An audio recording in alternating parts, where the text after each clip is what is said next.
Tarquin came round the other day, placed a pile of LPs down and said, "Film these, you idiot!"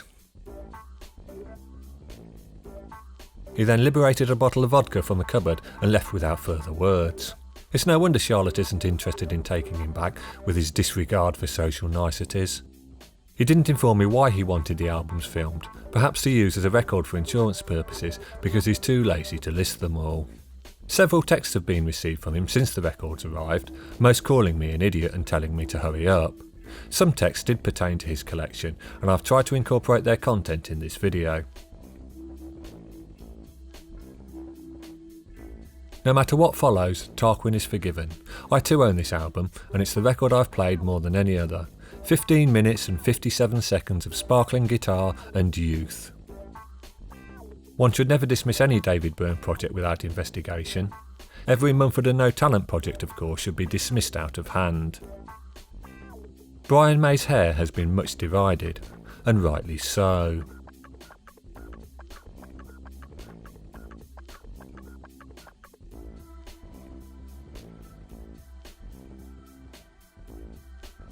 With his well-documented drug problems, this 12th and final Thin Lizzy studio album should be dross. But Phil Lynott never lost his knack for writing pop songs. Thunder and Lightning's standout cut is the Lynott-Darren Wharton co-write The Sun Goes Down. Side 1, track 3. 90125 relates to the album's catalogue number.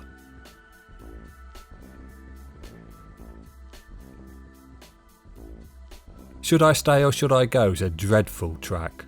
Thankfully, it's not on Give 'Em Enough Rope, which should be an all-discerning music lover's record collection.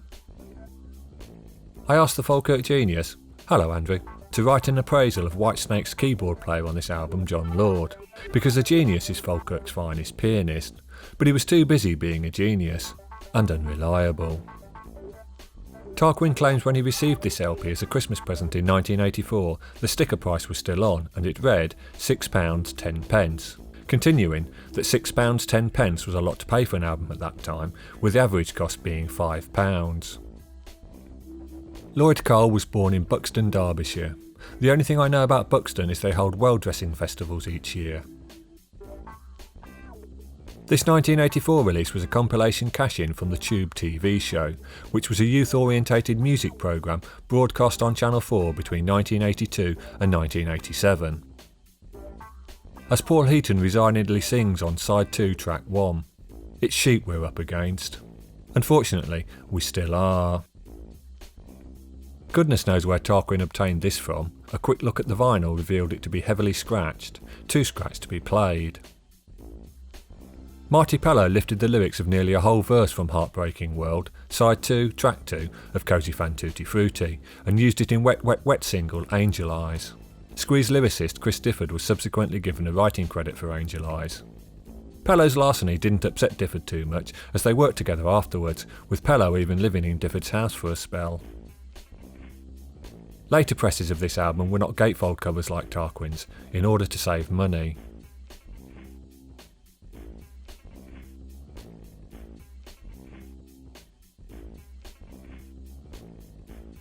It's pop music. What's not to like?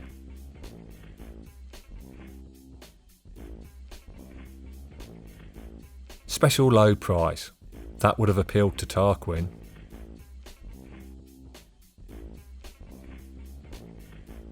The studio version of Cowboy Song on Jailbreak, Side 2, Track 3, lacks body and drive compared to the magnificent live version on Live and Dangerous. Though there was so much overdubbing on Live and Dangerous, it may as well have been a studio album. A double album of individual interviews with the four members, spanning 1968 to 1973.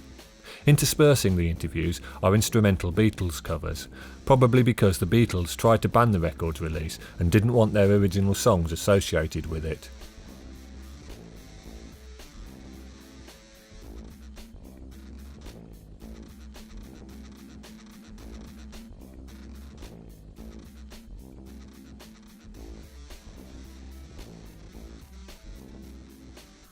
The Beatles officially split in 1969.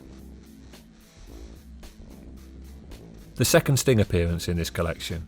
Sting accepted an OBE. Case closed. Annie Lennox also accepted an OBE. Enough said. While researching if any members of Magnum were heroin users, hence the title, I stumbled upon a forum post describing how to make a foil toot tube to chase the dragon with and at what angle to address the smoke. Valuable information for when ponting about in art galleries displaying lamentable Tracy Emin works. I was going to ask the Falkirk Genius for a few words on this album, but as the unreliable Git has yet to get back to me, just think of a long stream of profanities in any order you wish, and that will pretty much mirror his thoughts on you too. Not wishing to besmirch the genius's reputation too much, he did get back to me, but I'd written the script by then and couldn't be bothered to edit it. Sorry, Andy. I've mentioned Tony Hadley's resemblance to sometime erased culture contributor, the MIG Cash Plan account before. Whereas Tony was quite a sharp dresser, apart from the tartan phase, the Cash Plan has zero dress sense.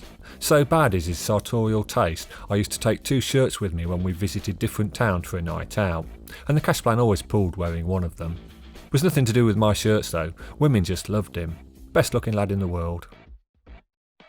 Tarquin likes his Thin Lizzy.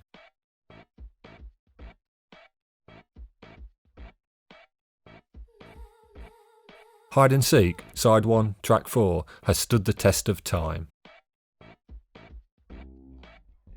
Tarquin claims Difford and Tilbrook are the greatest post-Beatles British songwriting partnership. It's hard to disagree. I've always thought the only interesting Jules Holland track was Wrong Side of the Moon, Side 2, Track 5 of Argy Bargy. But he also co-wrote the aforementioned and excellent Heartbreaking World on Cosy Fan Tutti Frutti. As Tarquin pointed out though, he's another OBE acceptor and another I have this record too. My brother introduced me to it, which is surprising because he has awful music taste. He likes Jake Bugg for goodness sake. Back to singles 45s and under. Perfect pop with each song lyric containing its own play for today.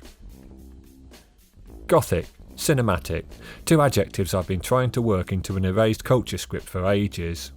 They also describe this second Iron Maiden release. There are accounts on the internet of Rainbow and former Deep Purple guitarist Ritchie Blackmore being somewhat of a difficult character. Probably loved his mother though. Pepper was released in both mono and stereo. I don't know whether it was a simultaneous release or if mono was first, followed by stereo. There's a link below to a 21-page discussion over which version is best. Tarquin owns the mono edition.